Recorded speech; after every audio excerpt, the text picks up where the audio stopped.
উৎসবমুখর নাকি সহিংসমূলক নির্বাচন কেমন প্রস্তুতি রাখছে প্রশাসন? আসুন একটু পরিসংখ্যানের আলোকে দেখি। বর্তমানে যে কজন ডিসি রয়েছেন তার ভিতর ৩৫ জন হচ্ছে জামাতের সাথে যুক্ত আছেন, ২০ জন এনসিপির সাথে যুক্ত এবং বাকি যে ১২ জন তারা হচ্ছে বিএনপির সাথে। এবং আমরা যদি একটু এসপির দিকে তাকাই তাহলে সেটা লক্ষ্য করব যে এইখানে অবশ্য বিএনপি এগিয়ে রয়েছে। ৩২ জন হচ্ছে বিএনপি রাজনীতির সাথে যুক্ত এবং বাকি যেই ৩২ ভিতর রয়েছে তার ভিতর এই ৩২-এর ভিতরে বলা যায় ৩০ জন হচ্ছে সরাসরি জামাতের সাথে, আর বাকি যেই রয়েছে তার সেটাও জামাত মানে এনসিপির ঘরানার।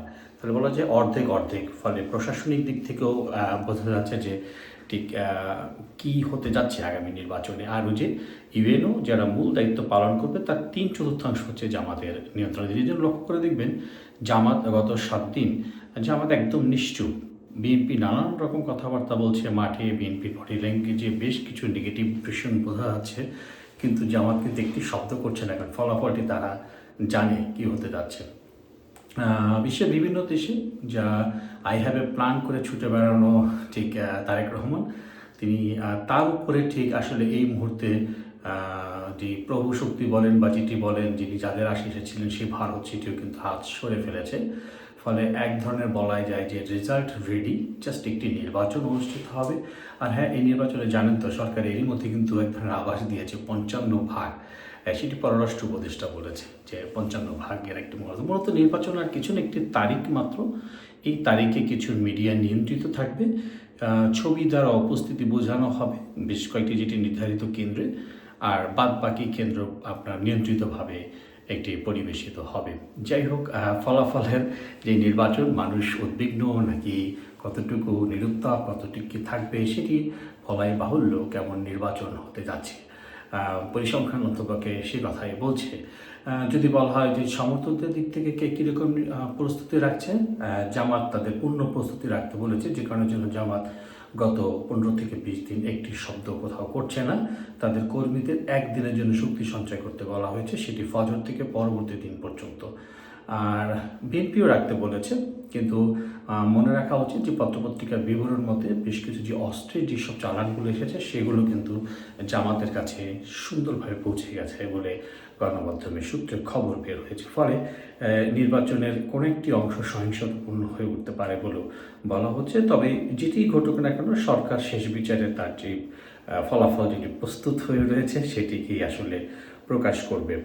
এমন একটি নির্বাচনে এরই মধ্যে শেখ হাসিনার একটিও বার্তা বেরোচ্ছে, যেখানে তিনি বলছেন হ্যাঁ না ভোট এরই মধ্যে হয়ে গেছে। এটা সবাই জানে, ১ মাস আগে হ্যাঁ না ভোটের কার্যক্রম শেষ হয়েছে বলে গণমাধ্যম সূত্রে প্রাপ্ত তথ্য রয়েছে। অবশ্য অবাক করার বিষয় যে সেখানে দেখাবে যে প্রায় অধিকাংশ সব ভোটই হ্যাঁর পক্ষে গিয়েছে, না একটি নমুন একটি সংখ্যা উপস্থাপন করা হবে সেটিও কিন্তু পূর্ব নির্ধারিত। ফলে এই নির্বাচন কী হতে যাচ্ছে বোঝাই যায়। আর যে মোবাইল ফোনের ব্যবহার, অর্থাৎ এতটাই উৎসবমুখর হবেন যে মোবাইল ফোন নিয়ে যাওয়ার দরকার নেই, মোবাইল ফোন বাসায় রেখে আসবেন। তার মানে মোবাইল ফোনের ছবি তুলবেন, খোলা মাঠের ছবি তুলবেন, কিংবা ভোট রিগিংয়ের ছবি তুলবেন, সেটি আর থাকছে না। যে ঘরে ঘরে সবার হাতে মোবাইল ফোন, ঘরে ঘরে সবাই সাংবাদিকতা করবে, সেটি হবে না। কারণ সরকার যেহেতু এমন একটি নির্বাচন রাখতে চাচ্ছে, সেই নির্বাচনের কোনো ইতিহাসের সাক্ষী আপনাদের হওয়ার দরকার নেই, কারণ এটি নিয়ে বাসায় রেখে আসবেন। এটি নিয়ে ব্যাপক সমালোচনা হচ্ছে, যেহেতু সরকার সব কিছুই করছে এখন। তাদের শেষ ব্রেকটা ছিল এটাই, জনগণ কোনো মোবাইল ফোন ব্যবহার করে নিয়ে যেতে পারবেন না। অর্থাৎ বোঝাই যাচ্ছে যে কী নির্বাচন সামনে অপেক্ষা করছে। এই নির্বাচনের কোন কী দাঁড়ায় সেটিও এটি রয়েছে।